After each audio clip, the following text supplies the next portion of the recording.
Tapos na nga pala yung makaramdam mo. Medyo masakit pa yung tahi ko. Sige pre, konting tiis na lang, malapit na lang tayo sa bahay. Sige, nakalabas na pala kayo? Oo bay, Patingin yung baby. takas mo bay, wag na. Mamaya, baka makusugbo pa to eh. Tutrag si RJ, pero nino ako dyan, ha? Oo ba, ikaw pa ba? Anak ko pa si Caroline. Dapat malaman to ni Ray. Kung paano bay, dito na kami ha. Baka kasi bumuhos pa yung malakas na ulan. Sige, Jay. Sige bay, dito na kami ha. Rugby, ako ninong dyan, ha? Sige bay. Be, daan-daan ka lang ha. Muna ka na be. Oh, buti hindi kayo naabutan ng ulan. Nga po, may. Buti nga po, walang masyadong traffic eh. Mabuti na lang. Tsaka hindi kayo naabutan ng ulan. Ano ba yan? At tsaka hindi ganyan. Akin na nga yung baby. Hindi naman kasi ganyan yung paghawak eh.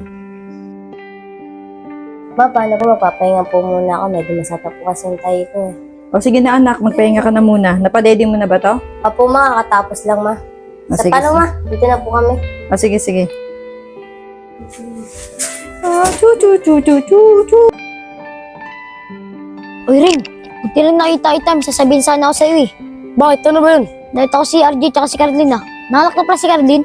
Oh, talaga? Oo. Nakita mo yung baby? Hindi nga eh. Nakatalikod kasi si RJ. Siya may hawak ng baby. Ganun ba din? Salamat sa informasyon ma. Wala yun tol.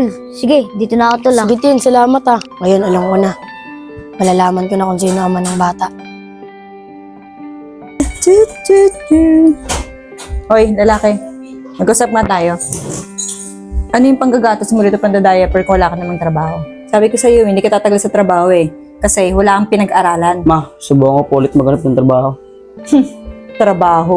Eh wala kang nga pinag-aralan, maghanap ka ng trabaho? Ririnig mo ba yung sinasabi mo?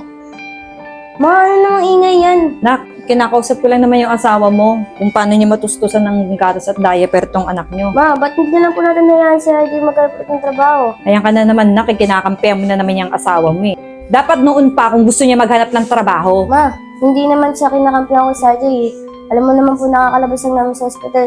Tsaka di ba nga po nakwento ko na sa kung bakit. Anak, Bakit po ma? parang hindi ko na nakikitang pumapasok yata yung asawa mo. Ma, totoo po niyan. Si RJ po, malis na po kasi sa trabaho niya. O, di ba? Sinasabi ko na nga ba? Hindi siya makakatagal din sa trabaho niya? O, makanganak ka na lang eh. Ano yung pang tutustos niya dyan sa panganganak mo ngayon kung wala siyang trabaho? Ma, pahinga mo muna po ako. Kaya nga po siya umalis doon dahil sa ama niyang babae. Bakit? Ano nangyari? Kasi ma, pinipilit siya ng ama niya na maging sila. Hindi daw po niya siya gusto ng ama niya, tatanggalin daw po siya sa trabaho. Kaya nga po umalis sa trabaho niya. Ginusto niya rin yan. Hindi naman siya lalandiin ng babae. Hindi niya ginusto. Ma, di naman po ako yan eh. Tsaka mahal ko po anak niya. Mahal. Ma, akin na po si baby. Baka nakukuto na po yan. Yan na, padidein mo na yan. Na. Tignan mo, Bi, kamukha ng mata mo. Uy, Bi, Ano yun? bakit? Ano bang iniisip mo? Wala be. Bakit? Dahil ba to kay mama? Kasi hanggang ngayon, hindi pa rin natanggap ng mama mo eh.